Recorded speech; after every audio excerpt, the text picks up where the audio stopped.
everybody, it's Dazzle. I'm here today with a little makeup review for this week's upload. Today I have gotten my hands on the infamous, viral, infallible L'Oreal Powder Foundation. It is a 24-hour fresh wear foundation in a powder. It's under the L'Oreal Infallible line. And I first saw this in a TikTok that was showing the coverage and the effect, and I've seen it in many TikToks since then. And so I was lucky enough to swing into a CVS store near my muggle job and snagged a couple shades to try today. So I have my normal mask makeup on, sans the under eye concealer and the forehead temple concealer.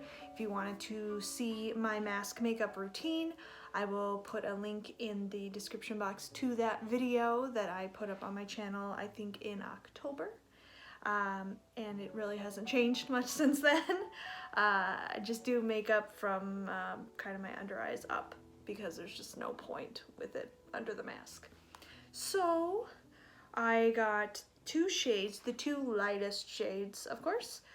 The lightest would be Pearl. It is a very fair, kind of pink-based color. And the next one up is Porcelain.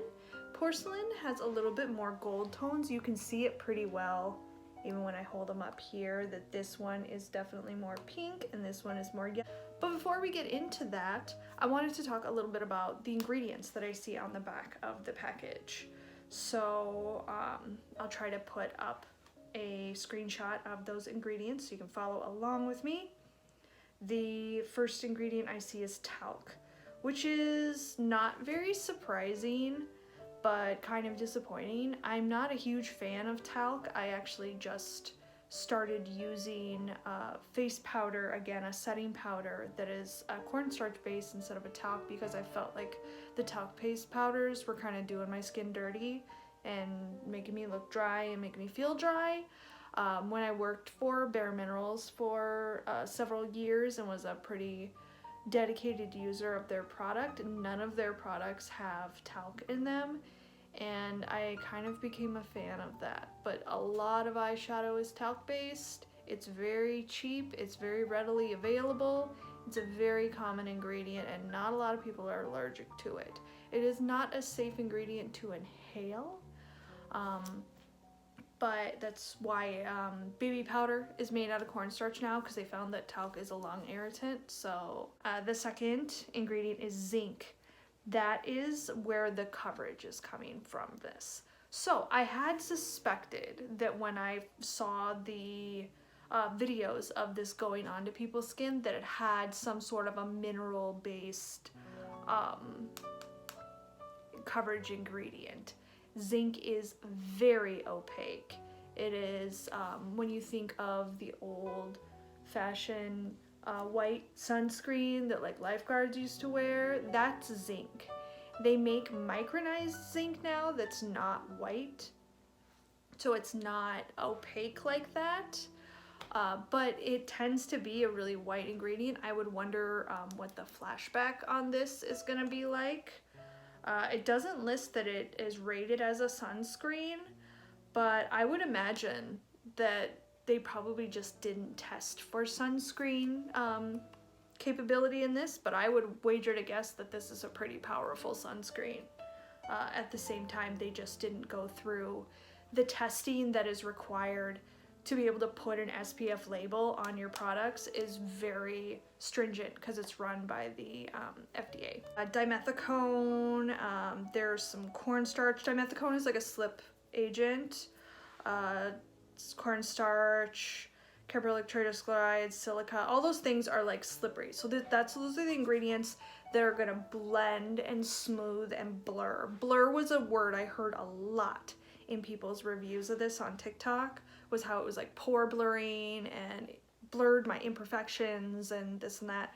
So that's what those ingredients are doing. Those ingredients combined with the zinc for the coverage is what's giving them that blurring effect. So we see a lot of those kind of ingredients. fragrance is kind of high up on the list, which is also disappointing. Because as we all know from watching Hiram on YouTube, fragrance is an irritant, and it's used commonly in cosmetics and skincare to cover up the smells of different products, because a lot of different ingredients don't smell great. So even though you might not clock a smell or a fragrance in a product, it probably is because the fragrance being used in it is not for kind of a cosmetic aesthetic purpose, it's more for a masking purpose. Let's see, and then it keeps going. Let's see.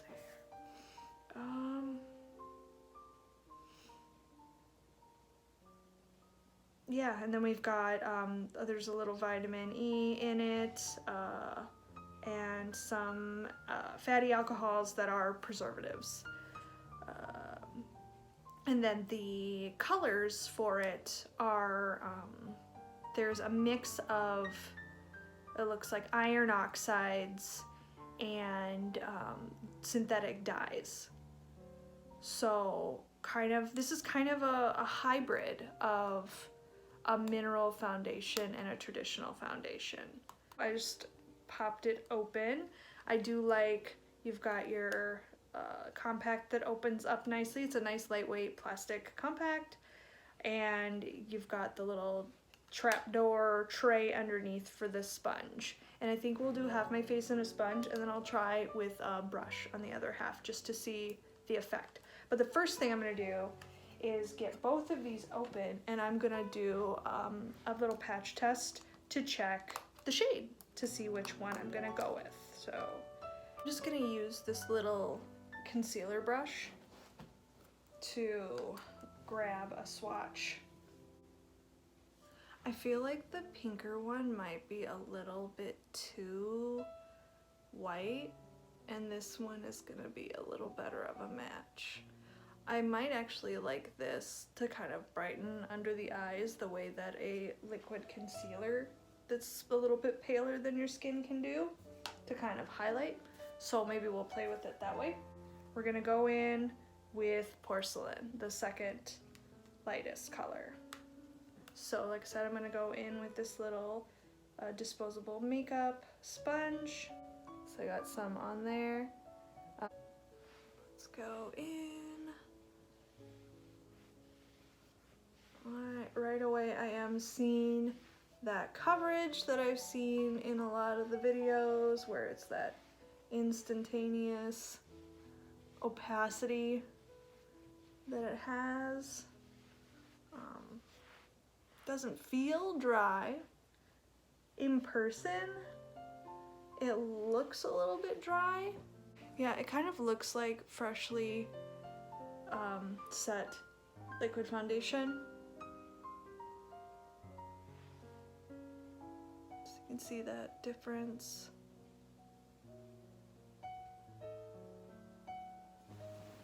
Let's go in with a little bit more. See what 2 layers look like.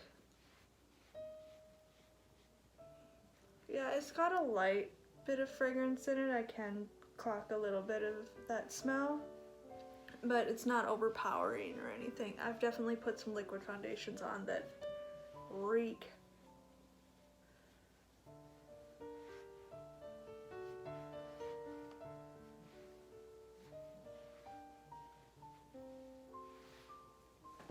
That's so far.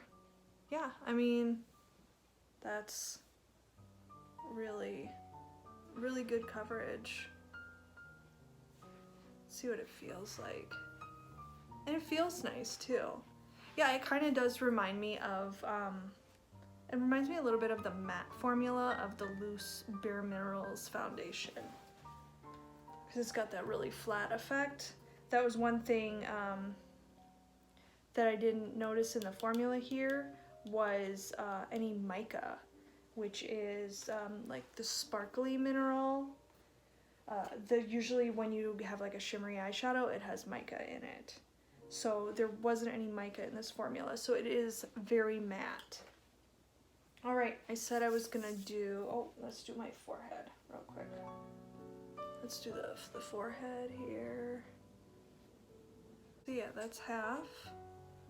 So that's my forehead, temple, cheek, even half of my nose. So, pretty good. I'm gonna do a dense kind of synthetic brush and try that out. Load that on. The formula is really soft when you're loading it, so like it doesn't take a ton of pressure to get it. Like there's quite a bit of fallout happening in the compact. So you might even need to, like, if you're doing a brush with it, use the lid to kind of load the color into the bristles. Kind of the swirl, tap, and buff kind of method that Bare Minerals used to do. All right, now we'll try it on this side here. See if it's got that same effect with a brush.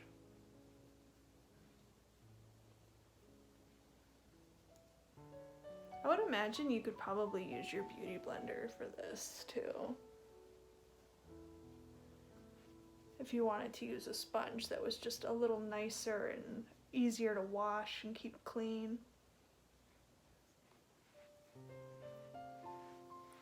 So I'm not getting as much coverage as the sponge gives it, even though it is just the one coat.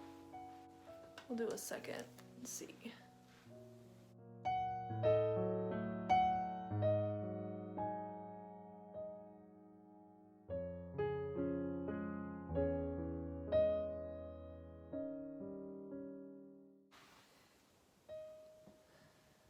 Yeah, I would say the sponge puts it on nicer. I got a beauty blender here. I'm gonna try and see if a beauty blender puts it on like that little flat sponge does. So I'm gonna load up some here.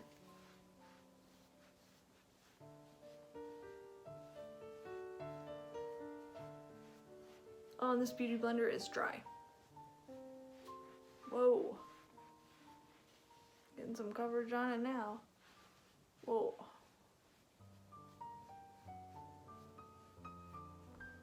Okay.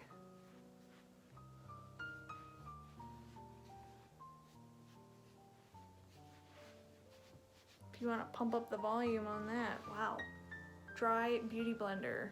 Really put down a lot of color. And try not to smudge my eyebrows.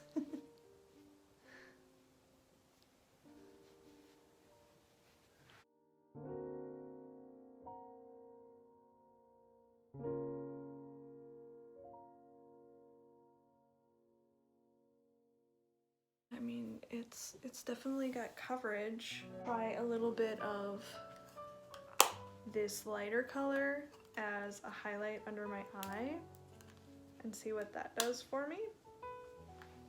Since I bought it, might as well try it.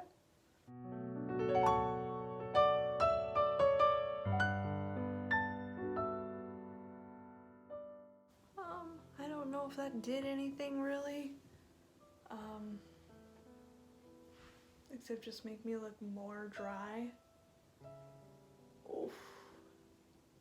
I look dry. Dry. D-R-Y, dry. Oh my goodness. Should have known better, all these children on TikTok. I'm 40. 40. I just turned 40. And you know what? Whatever. I'm gonna do some contouring, some blush, some things like that, and then come back at the end and we'll kind of give it a review and see what we think.